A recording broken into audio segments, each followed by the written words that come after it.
Hi, welcome back to another episode of Angie Uploaded. Today I'm going to offer a little bit of a trigger warning. It's a little graphic, so please, user discretion is advised.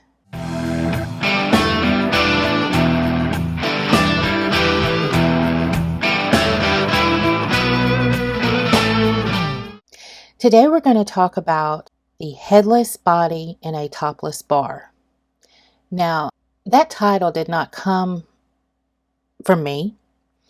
It actually came from the New York Post and credited to Vinnie Musseto.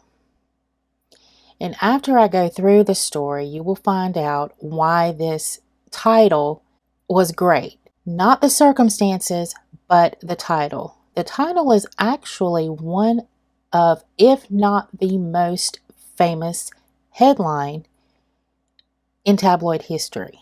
So, headless in a topless bar. So our main person is Herbert Cummings. Now, Herbert, also known as Herbie, owned several businesses in New York in the 1980s. Early 1980s, because our story happens in April 13th of 1983. Herbie was at one of his businesses called Herbie's Bar and Grill. Now, Herbie's Bar and Grill was a topless bar, and Herbie's wife worked with him and danced on occasions if she needed to help out the family. Set the scene. There's also, on this particular day, a barmaid and a dancer. So a patron comes in by the name of Charles Dingle. Now, Dingle is recently paroled and is a security officer, not for this establishment, just by his new trade. Dingle is coming in and he's having a few drinks and he's snorting the white stuff. You know, back then it was pretty much around. So he was boasting about all of this money that he had, deep pockets, and meanwhile slamming drinks and buying drinks for Herbie and the girls and, you know, all the things. He asks Herbie if he could buy part of his establishment. And I think Herbie was a little taken aback, but considering Dingle's state, he did not take him seriously. And he also felt like it was time for Mr. Dingle to leave his establishment. Mr. Dingle is asked to leave, handed his check, and he refuses to pay it. There were several drinks, and he stated that he is not paying for the overpriced, watered-down drinks that he and the rest had consumed.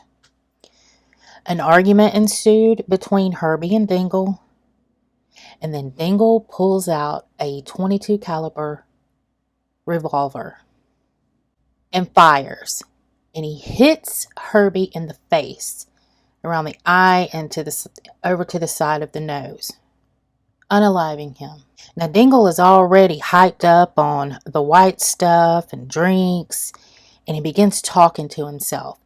And the women are frantic. They don't know what to do, and now he is in this paranoid state.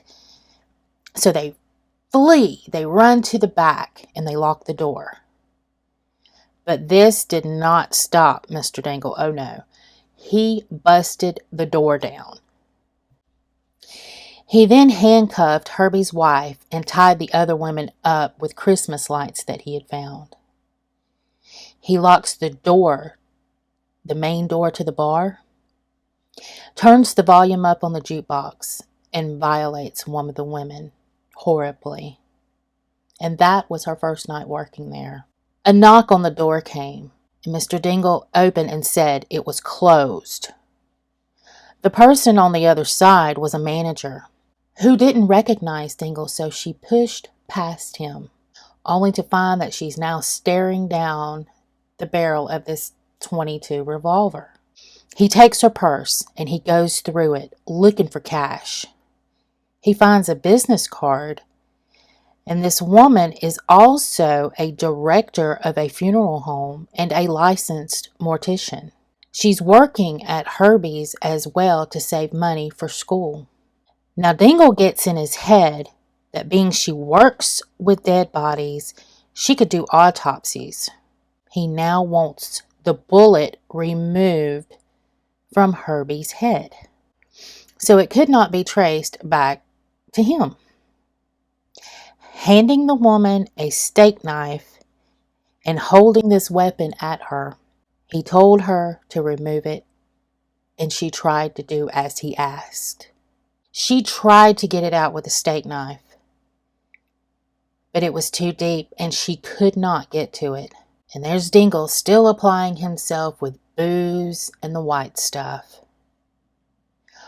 Orders her then to remove the head altogether.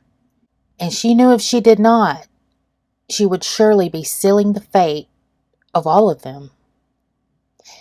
Dingle hands her an additional knife and she begins. And after an hour, it was done. It had been completely severed from the body. So all the while, Dingle is drinking and snorting.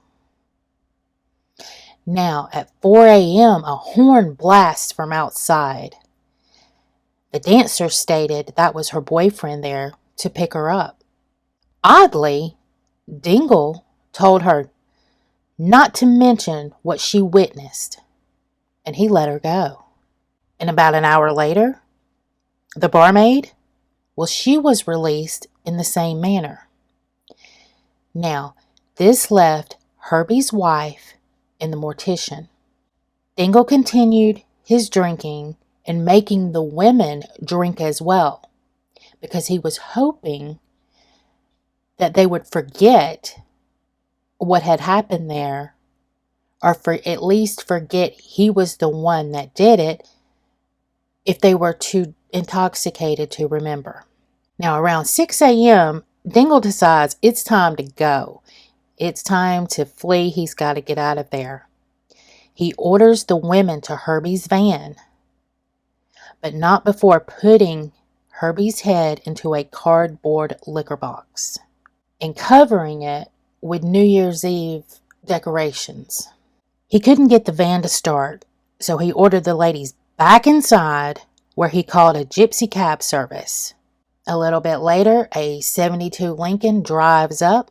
A man gets out, comes in to say, "Hey, I'm here." Well, he is met with the .22 revolver. Dingle tells the driver to do as he's told. He took the driver into the men's room and tied him up. Now, Dingle and the ladies get into the Lincoln and flee. He then remembers that he left Herbie's head in the van. He turns around and gets the box and drives off again. But Dingle's noticing that his driving is not very good right now, so he orders Herbie's wife to drive. But after all of this night events and the drinking and, just everything, Herbie's wife is starting to fall asleep at the wheel. So the mortician is yelling at her to stay awake. While she pulls over, Dingle orders the mortician to now take the wheel. So she's driving, Dingle's on the passenger side, holding the weapon, drinking rum straight from the bottle, and Herbie's wife is back there with her husband's head in a cardboard box. Now, around 8:30 a.m., they were at a red light in Washington Heights, and Dingle was knocked out cold. The ladies saw their chance to escape, and they did so. They ran to the train station and then to an officer. And actually, the officer thought that they were crazy or drunken crazy. So he called the station to tell them the story. And now, by this time, the cab driver had untied himself, had gotten loose, and called 911 to tell them what was going on. So by this time, this officer knows, hey, this is legit.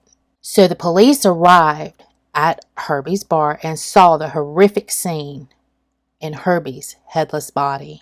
The ladies were then strong enough to get them, ride with them, and direct them to the Lincoln. And it was still there, and so was Dingle. After a struggle, he was finally in cuffs. And there, in the back seat, was the box with Herbie's head. The police officer called in and said, "I've got it. I'm looking at it." Dingle was ultimately given 25 years to life in prison for all of these crimes. I mean, the unaliving, the attack on this woman. We have to word things carefully here. Which is insanity. 25 to life for this. Though he went up several times in front of the parole board, he was never granted parole. He was even studying law in prison, saying that he was not there, that they had the wrong person. He was going to go down fighting. If he ever got out, he was going to be a paralegal. Either way, that never came to pass, because his last visit in front of the parole board was 2012. He was denied, and he also passed away behind bars that same year.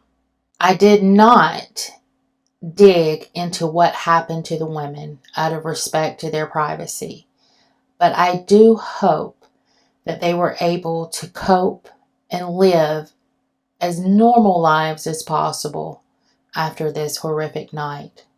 But 25 to life, are you kidding me? What do you guys think about that? Tell me in the comments. Also, if you haven't done so, please hit the like button. And if you haven't subscribed to the channel, please do. And as always, thank you for watching. And hit that notification bell so you'll be notified when I upload more. Bye.